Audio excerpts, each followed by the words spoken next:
Hi again, everybody. It's Kevin Canessa coming to you live from the home studio today on this, the 24th day of January in the year 2026. Hope you're enjoying your day today. But as promised, Tony Mondaro of the Harrison Weather is here to join me today to talk about the pending storm. And without any further ado, here he is, the one and only Tony Mondaro. Good afternoon, Tony. Good afternoon, Kevin. A busy day at the Weather Center. It has been a busy week. You must be getting pretty tired by now, right? I can't imagine you've had much sleep over the last few weeks. Not much. It'd be nice when the storm is over with. All right, so what are we looking at?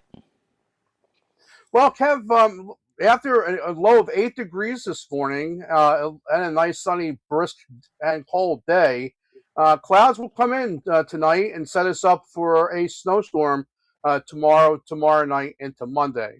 But it may not be as much as some are saying, and I'll explain why.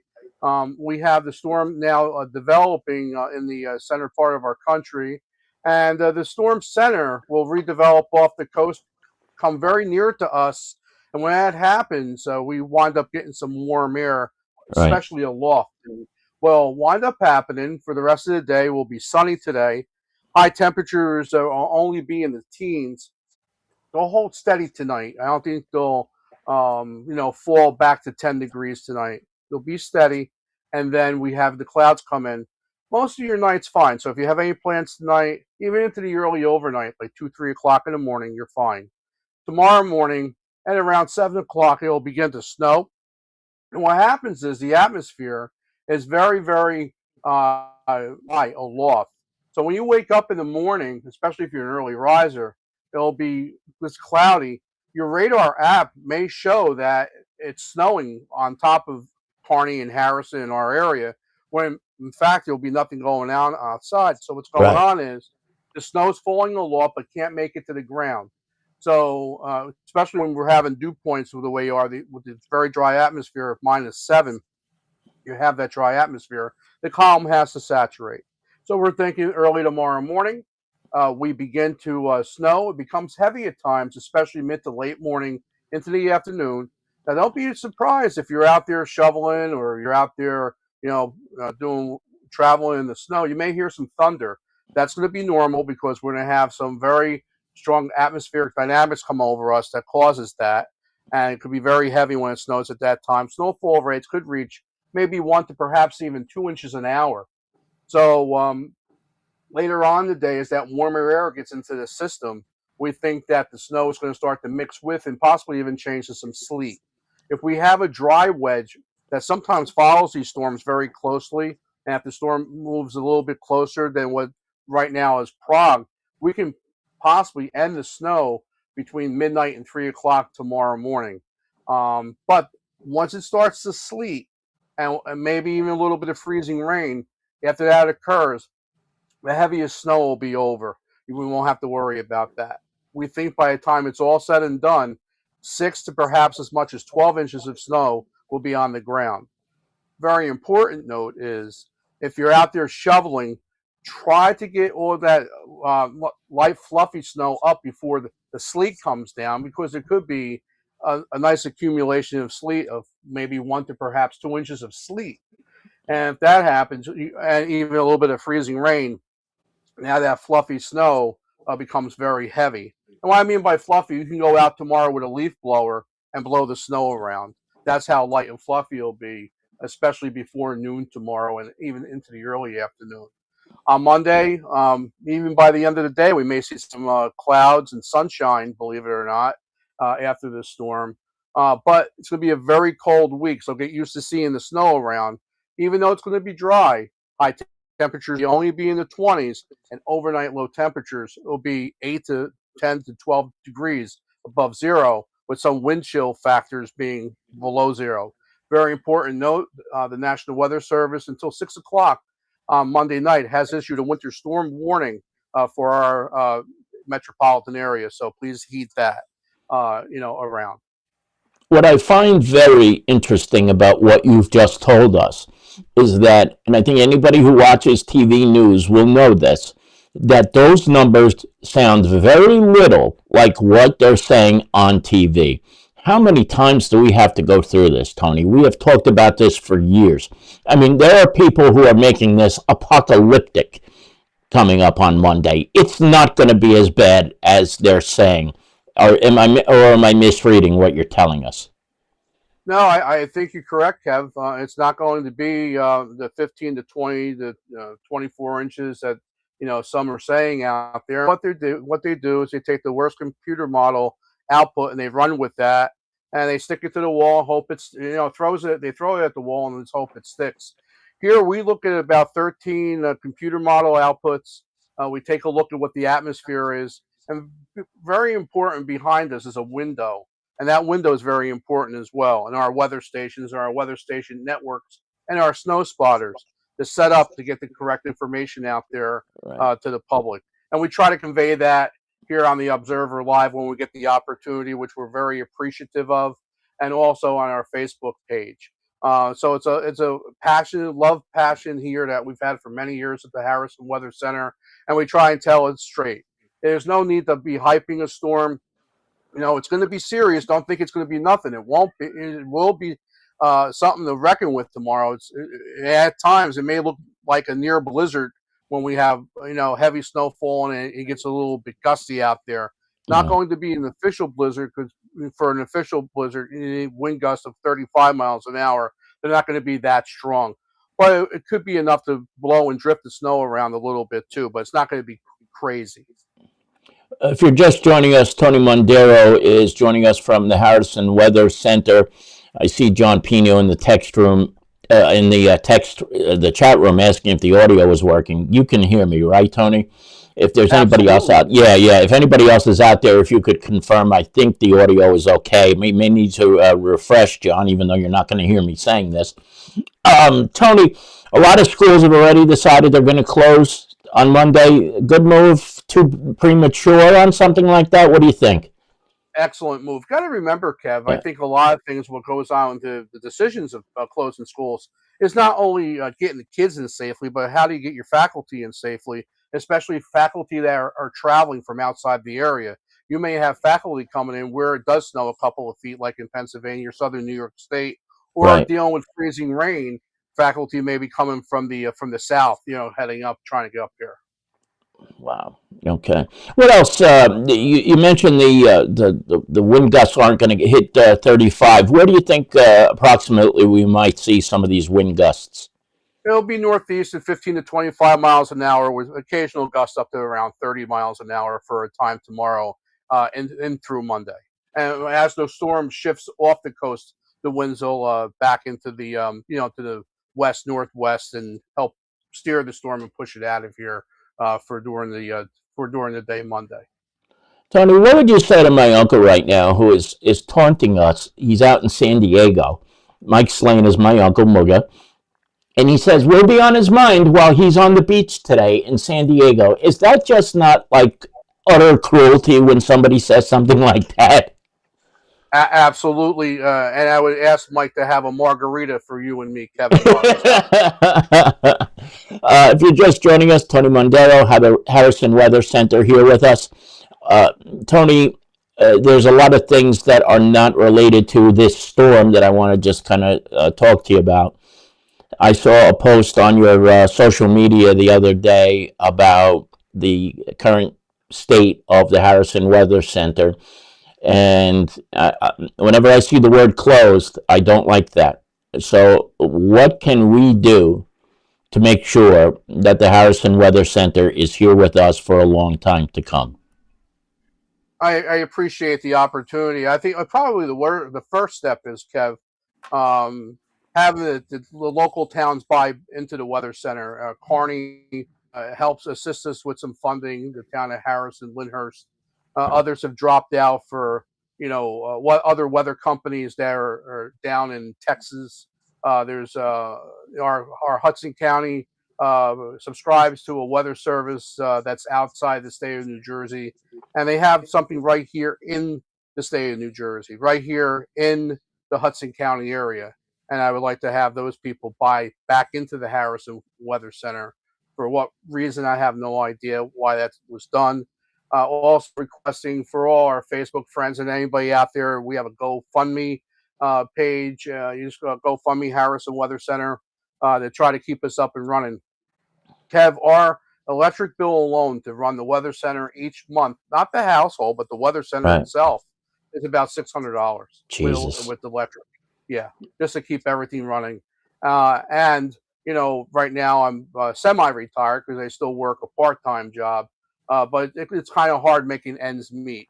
And I appreciate all the towns that have contributed and continue to stay faithful to the Harrison Weather Center, especially the town of Harrison, the city of Jersey City, the township of Lyndhurst, the township of Kearney, all and also Secaucus and Union City that all help us out here. Without that support, we would definitely have to close the lights. And this is a lifelong passion here. I come here, volunteering our information. We don't charge anybody on social media. We don't. We do. We have a nice agreement with you, Kev, at the Observer, for weather information, and I really am very appreciative of that because without that, I couldn't get the information out. And we try to use all official information, watches and warnings from the National Weather Service, and try to have a cogent thought. When we have a storm, not coming out here counting my fingers and waving and screaming into the camera. We just try to give it to you straight, and we Yep. always will give it to you straight. And I don't want to sound like I'm lecturing here, but these are the times where people will see your note about possibly having closed the Harrison Weather Center and will be kind of like almost outraged by even the notion of that happening. But if that outrage hits you, you got to do something about it because there's only one way to keep this place going right now, and that's to show your generosity. The old saying, put your money where your mouth is, couldn't be more appropriate right now. And I don't want that to sound like I'm being rude or anything like that, but here's the truth. Since 1982, or you correct me if I have the year wrong, Tony's been doing this. Started out while he was a student. He's still doing it now, 44 years later. But it would be an absolute sin if this ever came to an end because for too many years you built this and it's been one of the most successful things in West Hudson. So just remind everybody one more time, if they're listening today, they're listening on a rebroadcast, whatever it is, how do they donate so that this can continue for years to come? Sure, you can go over to our Facebook page, Harrison Weather One, or just go do a Google search with GoFundMe, and you'll see the information there. And I appreciate everybody helping out, and appreciate everybody's donation and tuning in today. And remember to keep the Observer Live going. You must like and subscribe because without that, Kevin can't get the word out. I knew you were going to say that at some point. Thank you. Thank you very much. What else do people need to know? Is there anything else as we wrap up here in anticipation of tomorrow's crazy storm? Well, I would have to say in the wrap up, Kev, is get ready for some snow tomorrow and some icy conditions tomorrow night. And please be safe out there. If you do not have to travel, do not travel tomorrow. Heed the advice of all the emergency management officials out there. And also stay tuned to our weather information. And a great backup for that weather information is NOAA Weather Radio. The National Weather Service will give you that information. And Kev, as we close, I don't know how this sounds, but welcome to your last place, New York Mets. Oh, I don't even know what to make of what they've done the last couple of weeks. I keep hearing people say that they're going to be much better, but I don't know. I still I don't know if this is bitterness or what it is. I don't like the fact that Pete Alonso is gone. Limo, men's on that, but I don't like the fact that Pete Alonso is gone, and I don't know if he's going to be replaceable. Not for what he's been to this team and to the fans. That's right. What do you need to do? He hit the most home runs. Nimmo, I was a Nimmo fan. Diaz, one of the best closers in the game.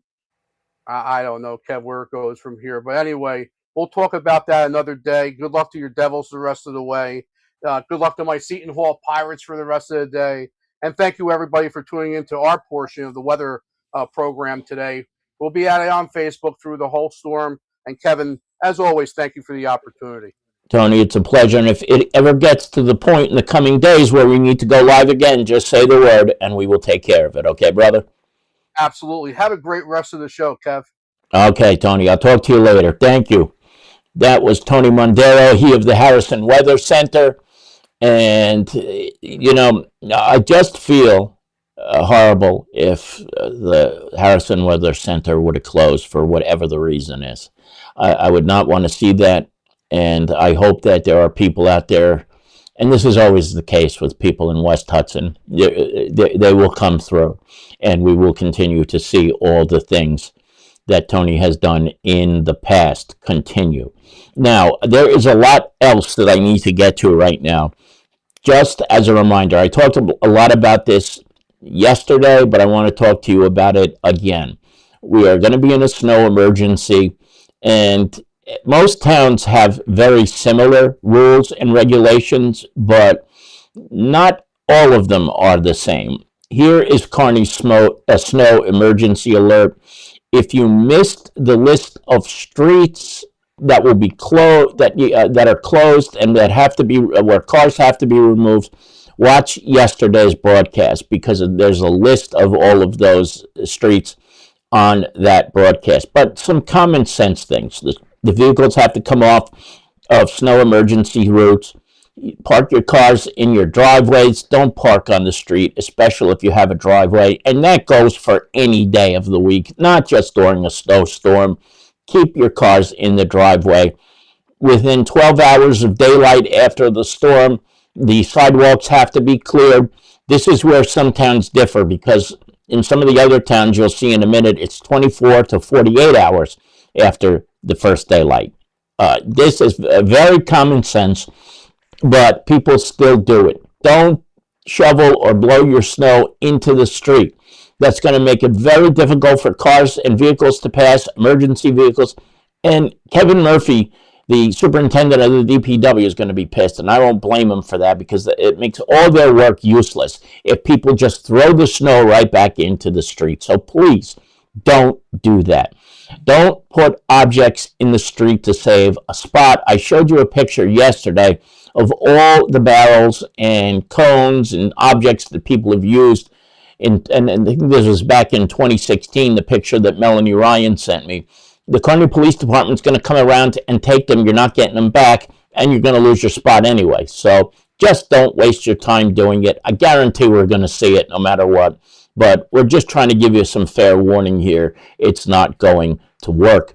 And then most importantly here, clear around the fire hydrants. I want to show you what the hydrant should look like once the shoveling is done. Melanie sent me this picture also from 2016.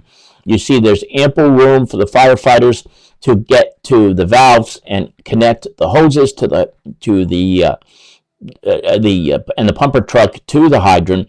And actually, there should be a little pathway from the sidewalk to the hydrant as well. This is probably something that was cleared out and then it snowed a little bit more. So please make sure to follow those regulations. It's vitally important. And the time that you invest in putting a pathway to the hydrants could be the difference between whether or not the fire department is able to access a much needed hydrant during an emergency or, God forbid, a fire as well. So I'm going to take this off the screen. Now we're going to get into Belleville. They, of course, have a snow emergency, and here is a list of the streets that are snow emergency streets in the township of Belleville. If you are a resident of Belleville, may I suggest you pause the video right now and have a look at all of the streets that are along the snow emergency route. I don't want to read every single one of them, but if you pause the video here, you will certainly be able to see each and every one. And there are quite a few, so don't forget about that. Otherwise, your cars are going to be towed. In Lyndhurst, similar situation, except the only difference here is that their requirements for cleaning the sidewalks and things of that nature is 48 hours after the storm ends. No matter what time it is, not 48 hours after the first daylight after the storm ends. It's 48 hours after the storm ends that everything has to be cleared in Lyndhurst. Once again, if you want to read this entire letter, if you're from Lyndhurst, feel free to pause the video right now. You should be able to see it very, very clearly. This is North Arlington's emergency routes as well. They are very strict about this in North Arlington, and they will tell your vehicle, you don't want that to happen. You just don't, because it's a nuisance, it's expensive, and really, it's all avoidable. So just do your best to keep everything clear as is necessary. And as you can see on this one as well, they're suggesting, like every other town, don't throw snow into the street. That is very, very important. Now, so far, to this point, we have heard from the town of Kearney, where there will be no trash pickup on Monday. Also, the recycling center, excuse me, on Bergen Avenue will be closed. Excuse me for 1 second. Would you please?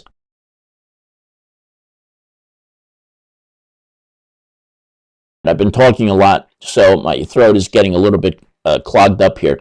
The recycling center is closed on a Monday as well, so there will be no opportunity to drop things off. DPW is going to be extremely busy anyway, so they can't open it. Belleville and Nutley also will have no trash pickup on Monday. I spoke with North Arlington. I didn't get an answer.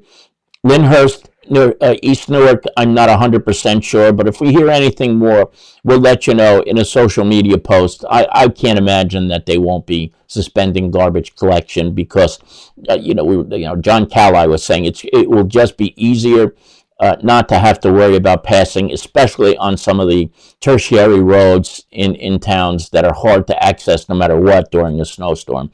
So just keep that in mind as well while things progress in the next 24 to 36 hours. Now, in the state of New Jersey, a state of emergency has been declared by Governor Mikey Sherrill.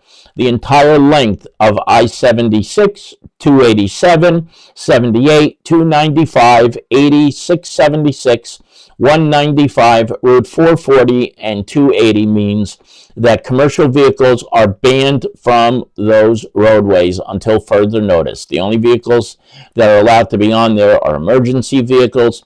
I believe you can drive at this point regular cars if you're foolish enough to do something like that, but don't. Just don't do it.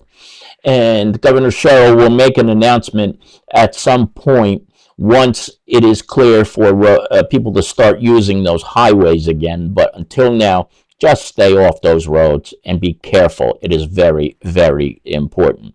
Now, before I wrap things up, I just want to kind of show you what Times Square looks like right now.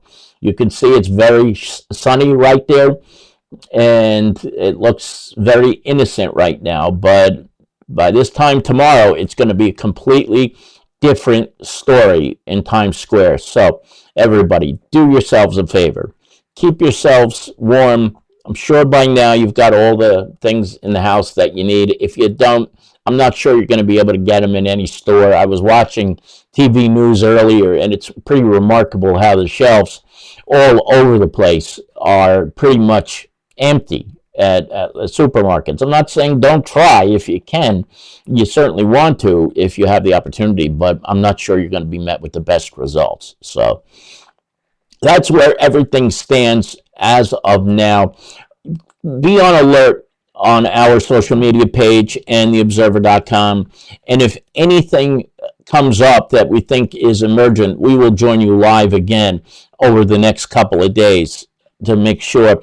A lot of the schools, we are not 100% sure whether they're going to be closed yet, but I know the superintendents in most of these districts will send out notices to all of the different whether the schools will be closed. So keep an eye out for that. But I just don't have anything to report right now, and hope to be able to do that at a certain point later on. Now, there's a lot of people who are here. Yes, Billy, the shelves are empty. It's really hilarious. You know, Bill lives out in Arizona, so he doesn't have to worry about moments like this the way we do. But he is originally from North Jersey.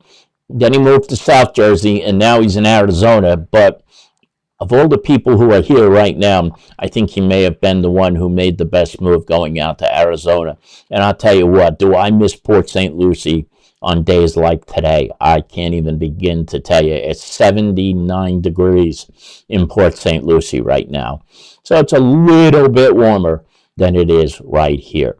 So that's going to do it for now. I want to thank some of the people who are in the chat room who I can see, and to everybody who may be lurking in the background. John Pino is here. Manny Ventoso is here. My mother, Margaret Canessa, is also here. Mother, I love you. Glad to see you were able to make it today.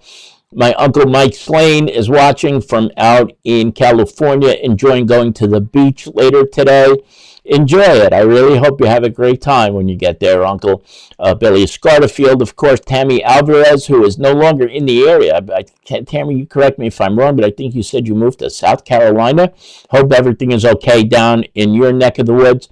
Henry Atwell is also here with us. Henry, it is always good to see you as well.